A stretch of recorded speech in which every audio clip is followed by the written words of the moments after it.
In a hidden corner of history, there lies a chilling tale that many have chosen to overlook. It's a story about exploitation, survival, and the unimaginable struggles of those who were forced into a life of breeding under brutal circumstances. These are not just statistics or distant memories.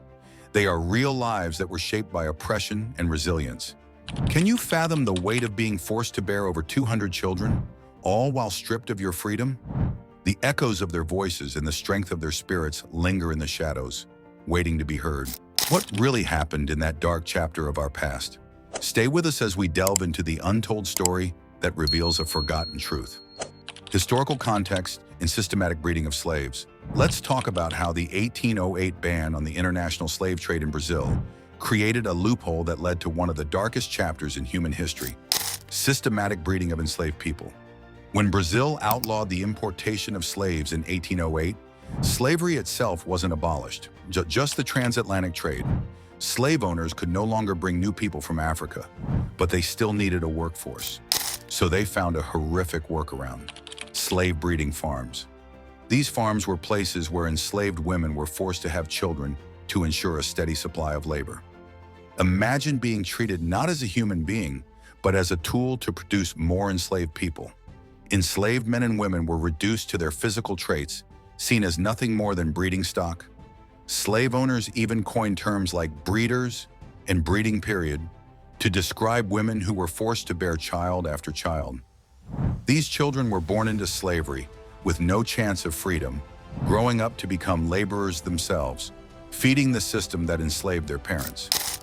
A particularly disturbing part of this system was the use of men like Pata Seca, whose real name was Ro Jose Florencio. Pata Seca became notorious because he was forced to breed with hundreds of enslaved women. Why him? He was over 7 feet tall, incredibly muscular, and believed to have the ideal traits for producing children who could endure hard labor on the plantations. Slave owners saw him as a commodity, someone they could exploit to breed a future generation of strong laborers. This wasn't about humanity, it was about profit. Pata Seca wasn't given a choice. He was forced to father over 200 children, all of whom were destined for lives of enslavement, working in sugarcane and cotton fields under brutal conditions. The cruelty here is hard to comprehend. Pata Seca and others in his position were stripped of their identities and humanity. Instead of being allowed to live as individuals, they were treated like livestock, their worth determined by how many children they could produce. This kind of systematic breeding was not just a form of exploitation. It was a complete denial of basic human rights. This practice highlights how slavery in Brazil and elsewhere wasn't just about forced labor.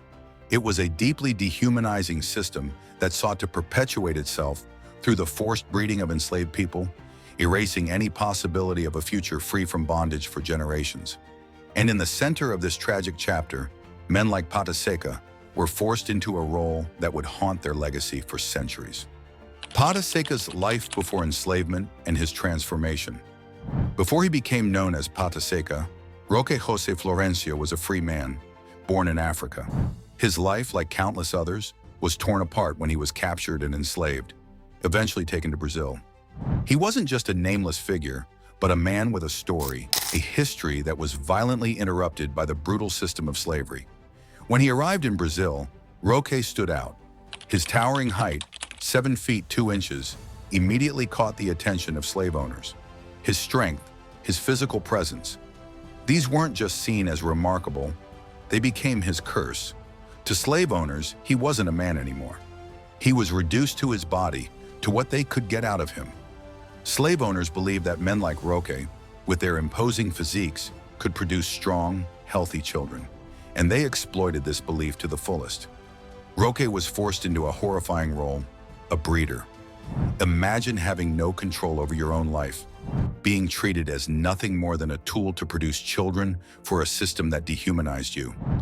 What's truly tragic is how this role defined the rest of his life. Roque wasn't seen as a person with emotions, dreams, or a family of his own. He was seen as a resource used to father hundreds of children who would never know freedom. It was a cruel transformation, one that reflected the larger horrors of a system that stripped away the humanity of so many. Ro Jose Florencio became Pata Seca, a name tied to a life of suffering, exploitation, and a legacy of injustice. The inhumane breeding process and its impact on Pata Seca. Let's talk about the horrific reality of Pata Seca's breeding process. Ro Jose Florencio was trapped in a nightmare, forced to breed with enslaved women under brutal conditions. Imagine being compelled to engage in this horrific act sometimes daily, stripped of your consent and autonomy. The physical toll on Pata Seca must have been immense.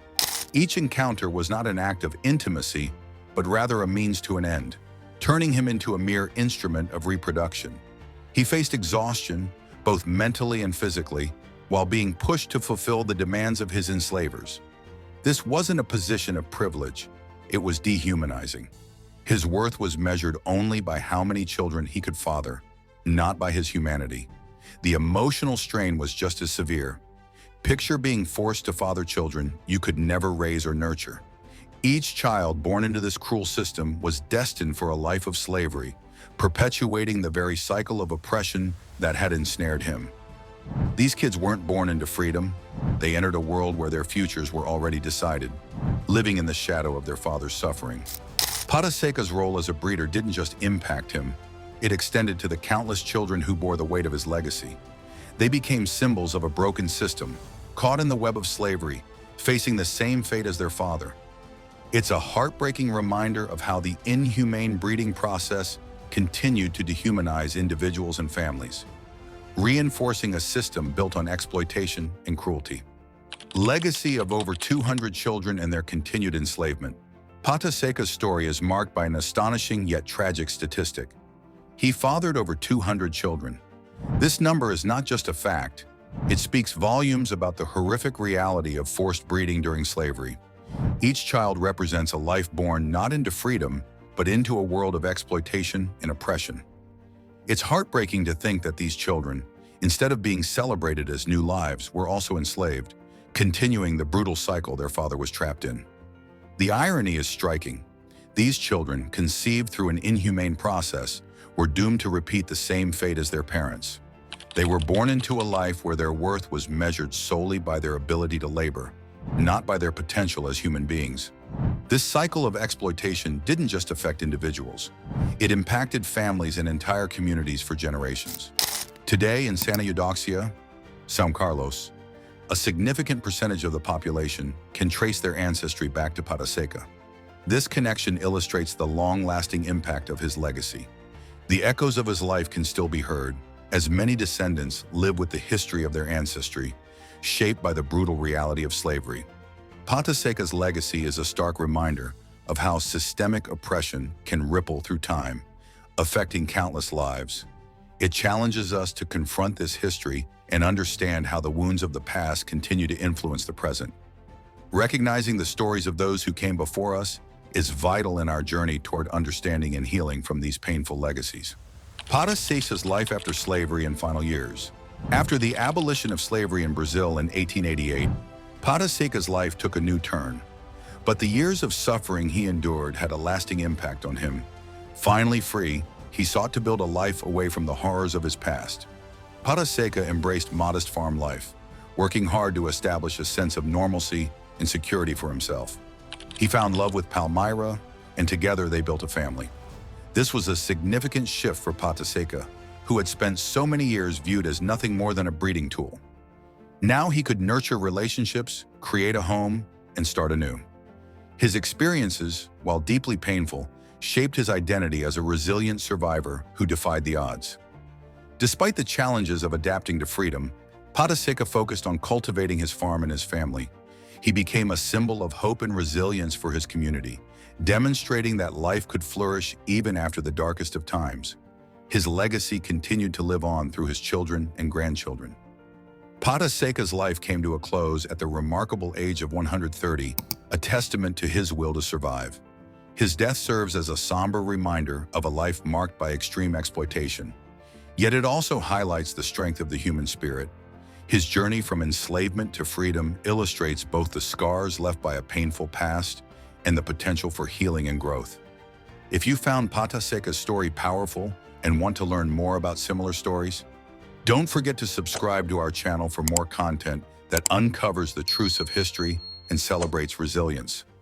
Your support helps us bring these important narratives to light.